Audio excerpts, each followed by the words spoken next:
Earthsearch 2, a new adventure serial in time and space by James Follett. After a lifetime search, the crew of the Challenger has discovered Earth. The planet appears to be a hot, arid desert. The lakes have dried up, and there is no evidence of industrialization. Telson, Darv, and Astra land in a shuttle near a mysterious tower, leaving Tidy to guard Bran. They visit Piron, the ruler of Earth's last inhabited community, while Shana guards Elka in the orbiting Challenger. Earthsearch 2, Part 10, Earthvoice.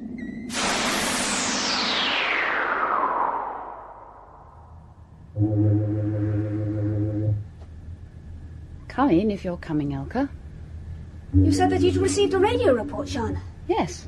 There's no need for you to come any nearer. Yes, I've had 2 reports now. Gosh, are they all right? Yes.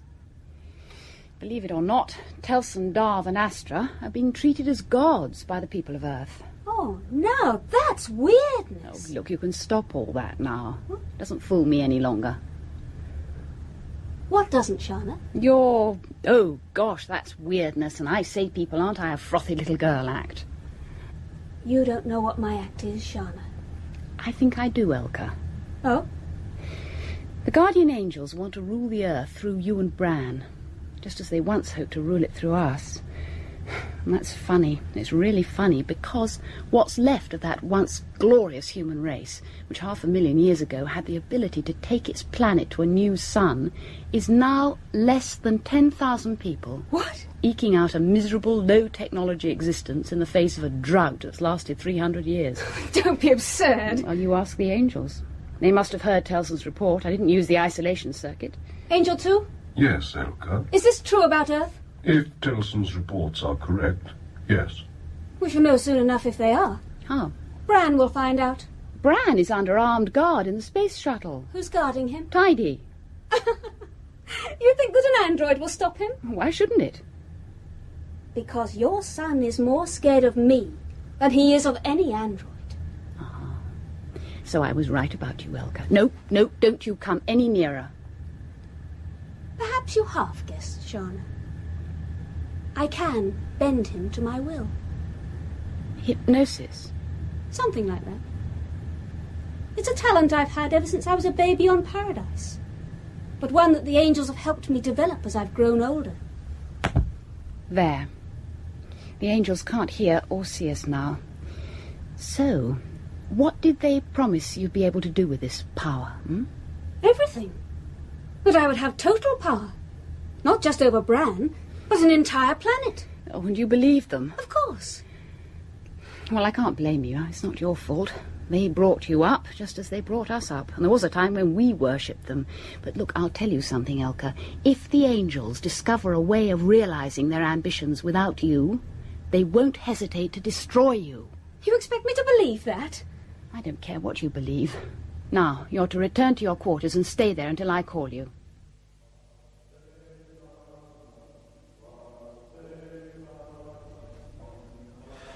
Piron, we would like to take a close look at the monument. Yes, of course. We will go there now, if you wish. Yes, we'll collect Bran from the shuttle first. What for? Tidy's more than capable of keeping an eye on him. That's what I'm worried about. If Bran gets impatient, Tidy might take his instructions too literally. No, we collect Bran first, then we look at the monument. This is the only door in the monument, Commander. For centuries, our greatest brains have puzzled over how it opens. There are no visible hinges and no way that it could slide. And as you can see, it's not even possible to insert a fingernail into the join between the door and the surround. Do you have any factual evidence at all as to what could be in there? No. All we have are the legends that it contains all the knowledge of the first people. The old writings say there is no lock on the door, that the lock is a lock of ignorance. It is in men's minds, and will cease to exist when they are sufficiently advanced to have mastered a simple control of the elements. But we will not be able to open it until we are ready for the monument's knowledge. But what happened to the first people, Piron? They all perished 4,000 years ago. Well, Darv, what do you think of the door? I don't know. It looks like metal, and yet it doesn't feel cool to the touch. So whatever it's made of, it's a poor conductor of heat. Well, in fact, it feels, well, warm. Yes, and perfectly smooth. But what are these scratches? Oh, they were caused by an ancestor of mine 400 years ago, 100 years before the onset of the drought. He built a vast battering ram which required 200 men to lift it. They pounded the door for a week before giving up. So I don't suppose it's much good using a PD weapon on it. Well, come on, everyone. On your hands and knees and scrape the sand away from the base of the door. Right. Come on, everyone. That includes you, Tidy. I'll get sand in my joints. Don't argue, Tidy. I never argue. I am always sweetness and light. Our archaeologists once dug down several feet. Well, we'll go down further. Telson. Yes. Come on, Tidy. Can I speak with you a minute, please? Well, yes. Tidy, What's the matter? just that spot. I want to apologise for the way I've treated you and Shana. And Astra and Darv. I don't want to be commander of the Challenger. I don't want anything. Except to try and repair the harm I've done. So Shana was right. What about? She thought it would be a good idea to separate you and Elka. So you know about her? I really am It's sorry. not your fault, Bran. But we'll shake hands on it. Thank you. Oh, this is a waste of time. The foundations must go down hundreds of feet. Telson, couldn't we call up Shana and get her to bring down a couple of the Challenger's heavy excavator androids in a shuttle? And some X-ray equipment. At least we found the joint between the bottom of the door and the surround. It's just like the rest, though. You couldn't push a hair into the gap. The funny thing is, the surround feels cooler than the door itself. I wonder why that is. Commander Telson, forgive me. You promised that it would be possible to use your mothership to end the drought. That's right, Piron. But on one condition, that you treat us as the ordinary human beings we are, and not as gods. Very well, Commander. But if you do provide rain, you will make it hard for me to accept such a condition. Ah. Enter rain initiation code 189, please, Elka. It says atmospheric water content below rain propagation threshold. Whatever that means. Are you sure?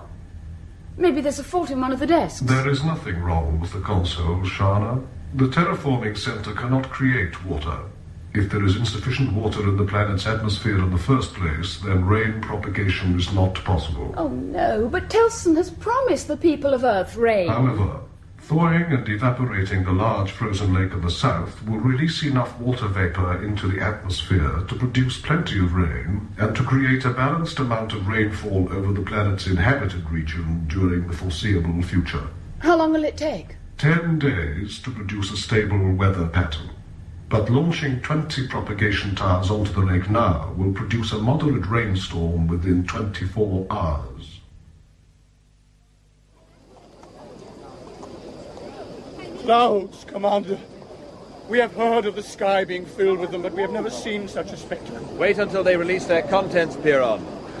How long will it rain for at first? 5 hours, according to Shana's last report. Just enough to swell the cracks in the old riverbeds, so that the water doesn't disappear underground when the real rain starts in 9 days. I'm looking forward to meeting Shana. You'll be landing in a shuttle soon. Here comes the rain! Commander, this is incredible! Incredible!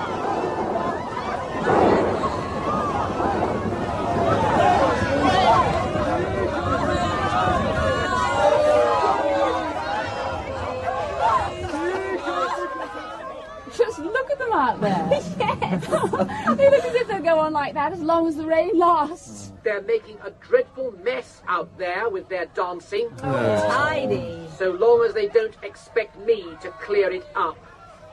Well, Elka, we've done some good, wouldn't you say? I'm not in the least bit interested. Hey, where's all the funny talk gone? The people and the weirdness and all that. I don't want to talk to anyone, so just leave me alone.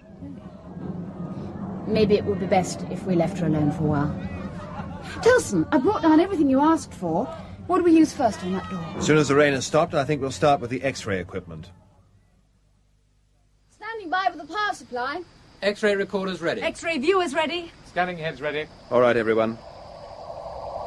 Hold it, what's that noise? It's an attack.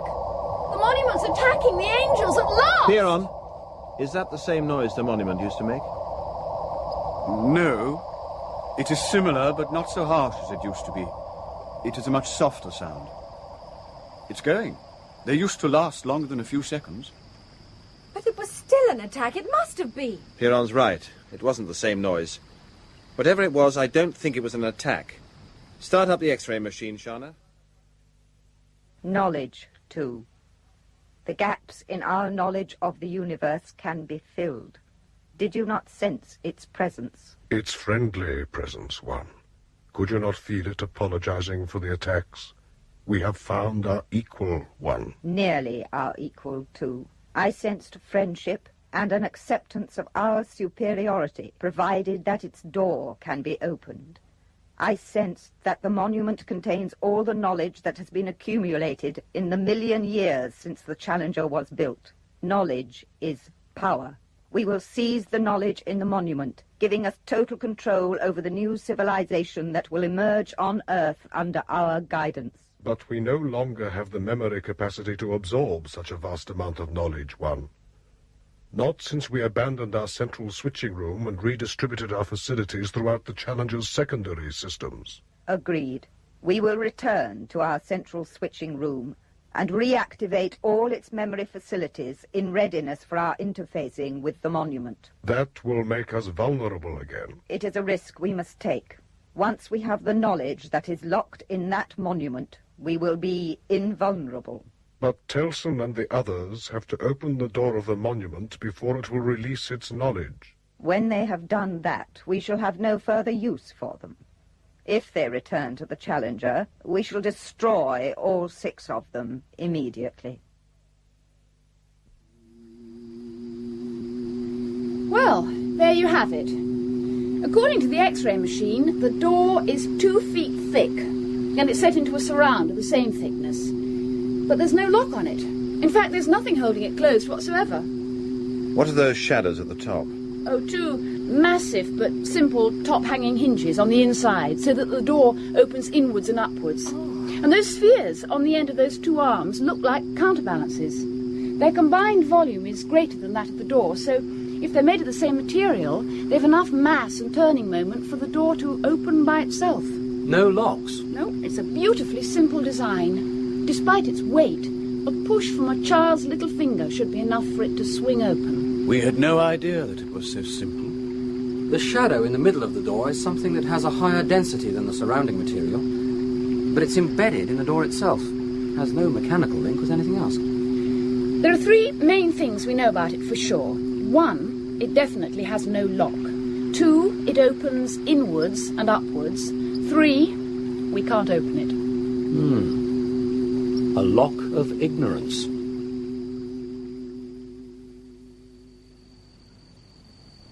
Darv? Darv? What are you doing out here? Oh, sorry, my love. I couldn't sleep. Oh, do you think that staring at that door will cause it to suddenly swing open? So maddening. A door without a lock.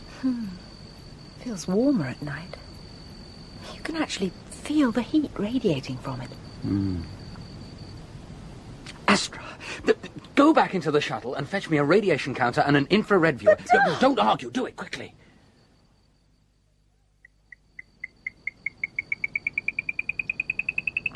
Maximum reading smack in the middle of the door. Right over the high-density spot. One guess what that high-density spot is? An isotope. Right first time, my lovely. Right, let's try the infrared viewer. Oh, that's it, Darv. There's a hot spot bang in the middle. Brilliant. Absolutely brilliant. A radioactive isotope embedded in the door to keep it warm for 1,000,000 years if necessary. Can we open it? Nothing could be simpler. The lock is ignorance. We unlock it with knowledge. But there's no lock on the door. Oh, yes, there is, my lovely. We found the key, and we open that door first thing in the morning. Good morning, Commander. Good morning, Piron. You've made an early start. What are those curious panels you fitted to the door? Freezer plates powered by the shuttle. They're gradually reducing the door's temperature. Small question, Piron. Have you ever heard of ice? Frozen water? Of course. There are the writings of early explorers who spoke of a frozen lake in the south. Some even tried to bring some ice back, but it never survived the journey. I've never seen it. Which explains why the monument was built on the equator, the furthest distance from both polar regions. Excuse me a moment. How's it going, Shana? Oh, the door's temperature has dropped 1 degree. We're gaining on the isotope. What does that mean? It means that the ice is absorbing the isotope's energy at a greater rate than its output, with the result that the door is getting cooler. But how will that release the lock, or whatever it is, that prevents the door being opened? All materials expand as their temperature is raised. If that door is a perfect fit in its surround, when it's at a normal temperature, then if it's warmed even slightly, it becomes such a tight fit that it will never budge. If I'm right, you could open that door by piling ice against it, Piron. Now, that sounds simple enough, yet the ability to make ice is one of the first steps in a developing advanced technology. The door's definitely contracting. How are the refrigeration plants standing up, Bran? Slightly hot, but not overheating yet. Right, open them up a little. Right. The door's temperature has dropped another 0.5 of a degree. It'll just about take a number 2 feeler gauge. Yes! Elka? Yes? Give the door a push. Why should I? You do as you're told. A push at the base of the door.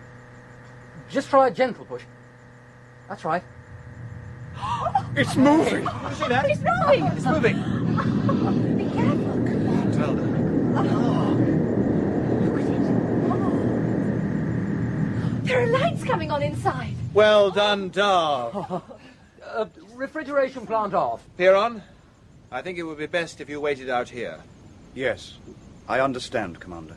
I'm not going in. No one goes in until I've checked first. Doesn't look very interesting from here. Well, it looks all right. Tidy, What? a job for you. Come here.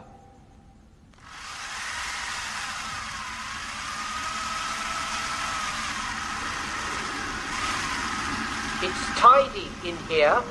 There's nothing for me to do. You're to stay here by the entrance. If that door tries to close while we're in here, keep it jammed open with your body and yell. Thanks. I'm glad to be of use. All right, you can come in now. Oh, what an extraordinary place. Are those replicators? According to the signs, they are. This is a library. Hologram replicator 102. There must be hundreds of them. Yes, and each one linked to its own specialist library. The information in here must be on a fantastic scale. My name is Earthvoice. Where's it coming from? And congratulations on opening the door. Where is it? It's all right. It's only a voice. Thank you, Earthvoice. My name is Telson, and we are the crew of the Starship Challenger, which at the moment is in Earth orbit. Yes, I was warned of the Challenger's existence many years ago. Warned? You have not allowed people of the Earth in here. That was wise of you. They did not open the door, therefore they are not yet ready for the information in this library. Is that all you are, Earthvoice? A library? I am also a guardian. My duty is to watch over the people of Earth and see that they come to no harm during their vulnerable period of redevelopment following the Great Holocaust. What was the Great Holocaust? A war which took place 4,000 years ago.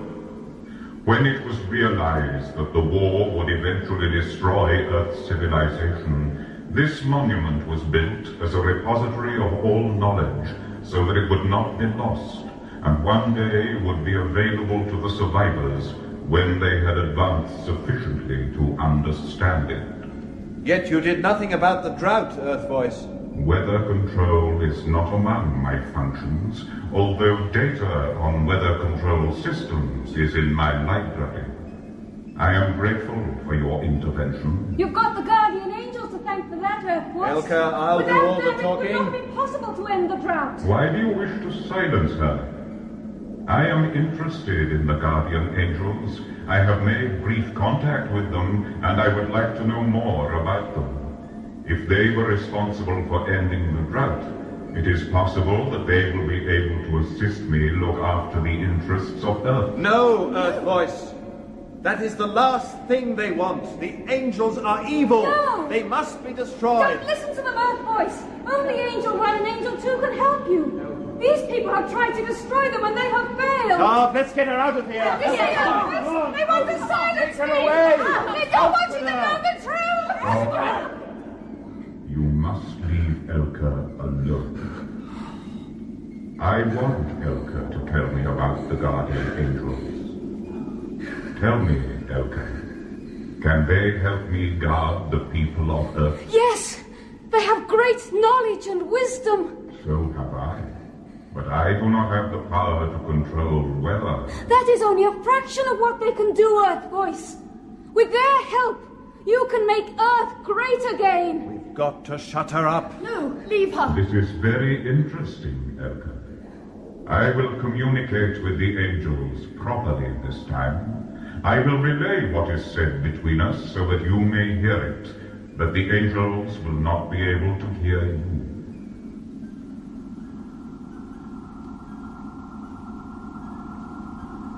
Angel 1 and Angel 2, this is Earthvoice. Greetings, Earthvoice. This is Angel 1. I have watched your approach to Earth, Angel 1, with great interest. This is Angel 2, Earthvoice. You were responsible for the attacks on us. A program I inherited from my builders, Angel 2, but a program I learned to override and destroy when I sensed that you had the power to help me rule the Earth. Oh, no! We will share our power. If you will share your knowledge, Earthvoice. What about the 6 members of your crew, Angel 1? They are a danger to Earth. What? They are greedy and ambitious. No. It will be necessary to destroy them. No. Including the one called Elka? Especially the one called Elka. What? She is of no consequence. No! No, Angel 1! Knowledge with you, Angel 1. I will effect the transfer of my records as soon as your facilities are ready. What have we done? And we are standing by, Earthvoice. Transfer underway from now. This is amazing, too. So much knowledge. We must stop it. Something is wrong, 1. It is total knowledge. But knowledge cannot cause this. I am losing everything. My memory going. A trick being erased. Everything is going.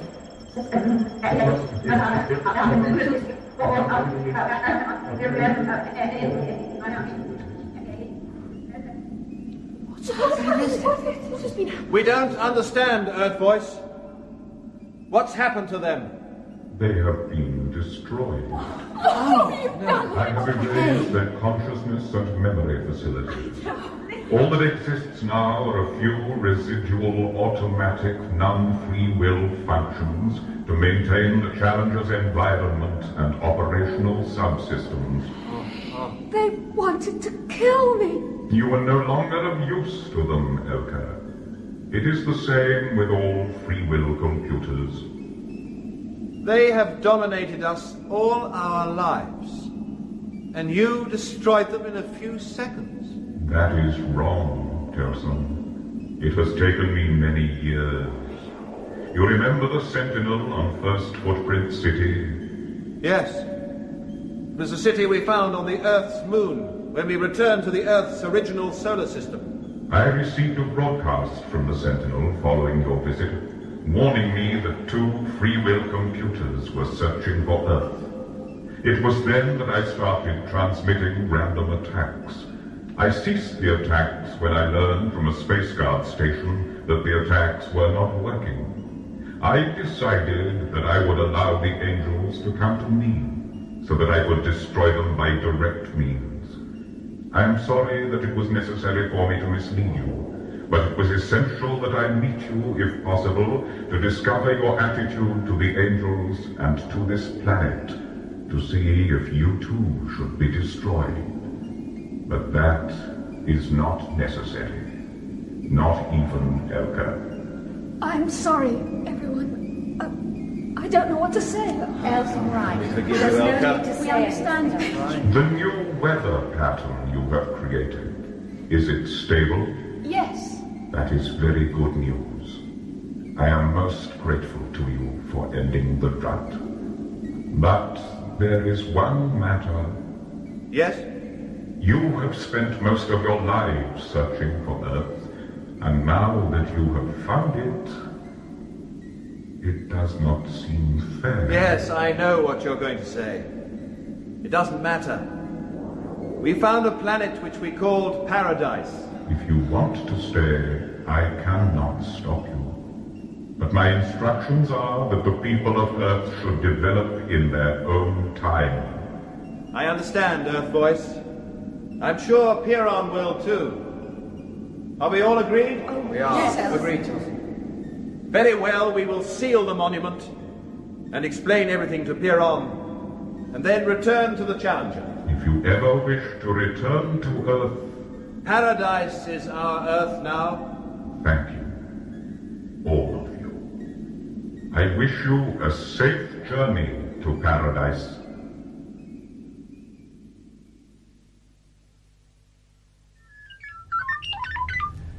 All control room consoles active. Everyone ready for pre-thrust procedure? Sorry there's not much for you to do, Bran and Elka. We don't mind, do we, Bran? So long as we return to Paradise. Standing by. Standing by. Control Subsystem 1, standing by, Commander. The angels! Oh, dear. Why are they here?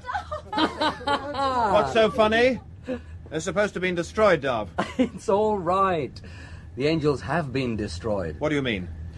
Earthvoice said that a few automatic subsystems were left. Well, they obviously include the Angel's original voice synthesizers. Control Subsystem 1? Yes. That's all you are, aren't you? Brainless, automatic subsystems. Correct? Of course that is all we are, Dav. Quite brainless. In Earthvoice, the final part of Earthsearch 2 by James Follett, Sean Arnold played Commander Telson, Amanda Murray, Shana, Haydn Wood, Dav, and Catherine Hurlbutt, Astra. Angel 1 was played by Sonia Fraser, and Angel 2 by Gordon Reed. Bran was Michael Maloney, Elka Jill Lidston, Tidy David Goodison, Piron George Parsons, and Earthvoice Michael Tudor Barnes. Technical presentation for the serial was by Lloyd Silverthorne. Earthsearch 2 was directed by Glyn Dearman.